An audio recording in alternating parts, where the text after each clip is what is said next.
Welcome back, everyone. I'm Mike, and on today's review, we're going to be looking at the Mos Espa Podrace set.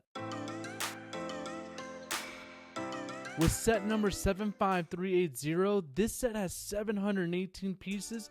There are no minifigures in this set, and price tag at $80, it's at 11 cents per piece. Lego has always done a really good job with these dioramas. The problem is a lot of them go on sale within a year, if not before the year is even over. That is because they're a little overpriced for kind of what you get. I think they are definitely a fan favorite, and then they're definitely not a fan favorite at the same time. It just depends if Lego can get it right. Last year's throne room was by far their best diorama set so far. This year, 2024, the reviews are out, and we're going to get into the reviews of this diorama set. But next year is going to be the Revenge of the Sith. I think that if Lego doesn't go with this mock right here, they'd be missing out on a massive opportunity. Diving into the box art of this set, like most other 18 and plus sets from the Star Wars collection, it is all blacked out, and it has the really cool chrome look on the bottom. And up top, it has a 25th anniversary stamp, which I absolutely love. Of course, Lego could do more with these sets. The all black background is kind of getting played out a little bit, but nonetheless, it still looks really good. When you flip it around to the back side of the set, it does have some scenes of the movie, which I obviously appreciate, and I love the stamp on the side of the box. Again, I think Lego did a pretty good job with this. Getting into the instruction, you guys already know I love when Lego adds some context to the instructions, and they did an absolute perfect job with this set, and they actually add a couple pages to explain what the set is, where it comes from, and why they did what they did. Finally getting into the set, you can tell it actually looks like a pretty good set. Visually, it is a stunning diorama. Again, same with all the other dioramas. They look really, really good at first glance. And on the front here with the 25th anniversary stamp here, Lego, I normally take that off. And I am totally okay with the Qui-Gon Jinn quote here. I think it looks actually really good. Works perfectly fine. And I'm so happy it wasn't an actual sticker. On the back side of the diorama, there's not much to really see here except for how they put the mountain piece together, which they actually did a pretty good job. The overall building experience I can really appreciate because it didn't feel rigorous or continuous, or I'm doing the same thing over and over again just to get the desert scene or the mountain scene. Like the Dagobah, that diorama, the ground has like 150 green pieces.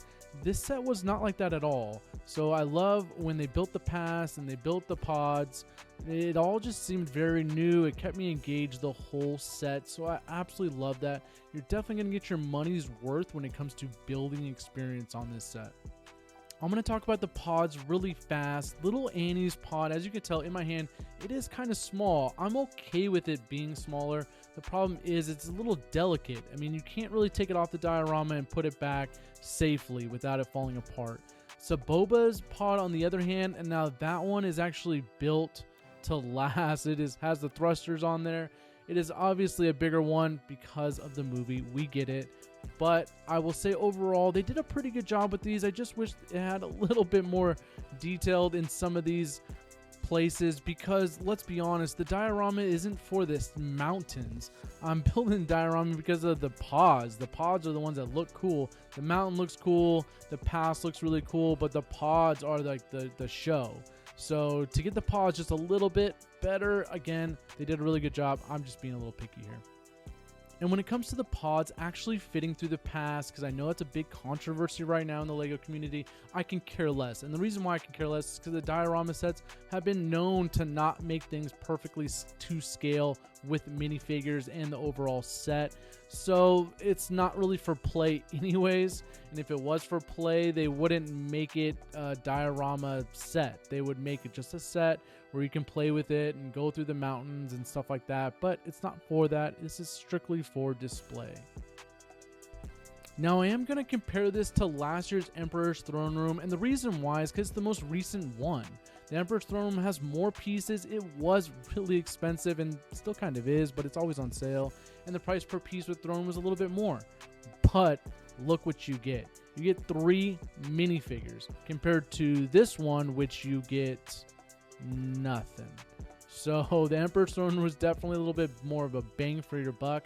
And it still seems to be the fan favorite, and personally my favorite. It was my favorite build so far. Now the Mos Espa Podrace set, still not my favorite, but we're going to get into that right now. So the Battle of the Ramas, the Emperor's Throne Room definitely wins this. LEGO totally could have put some minifigures in this set, and they possibly could have added them to the pods.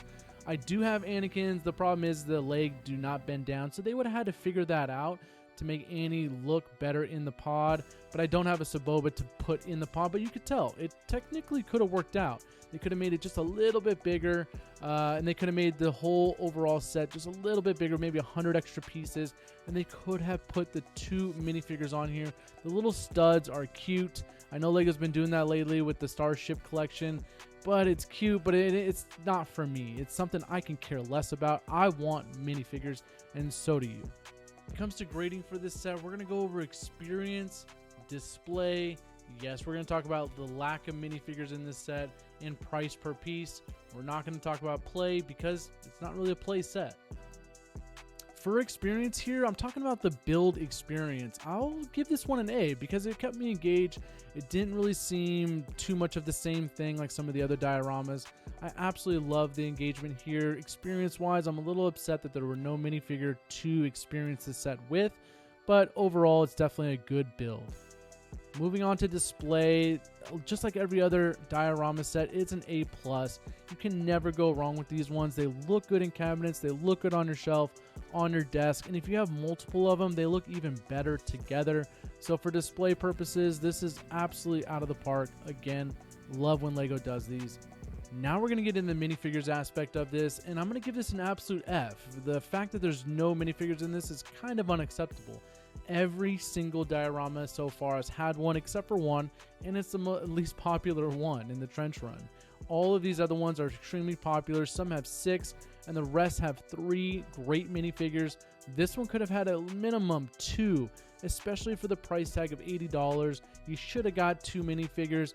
Hell, even 1 minifigure would have been really, really cool. You didn't have to put the minifigure on top of the pods, but you could have just had it as a display piece. So overall, I think LEGO really missed the mark here. I'm a little disappointed that we didn't get anything with this set. Lastly, we're going to go over price per piece. I'm going to give this one a B, and the reason why I'm giving it a B is because the diorama sets always go on sale because they're just overpriced. Price per piece at 11 cents isn't bad whatsoever, but again, it goes on sale, so that just means LEGO either does that intentionally for it to look like it's on sale and for it to be a good deal at some point, but out the gates it's always overpriced, and I just think that they never listen to the fan base when they tell them that it is just not good enough of a price point. That brings us to our final grade of a B. The lack of minifigures and the price point being what it's going to be definitely doesn't justify it being this expensive. The experience was really good. The display on these are always really great. I love them. If you have the means to buy them, just go buy it, build it, enjoy it. But if you don't, just wait for it to go on sale. We all know it's going to be $63.99 before you know it. So this Christmas time, go and get it.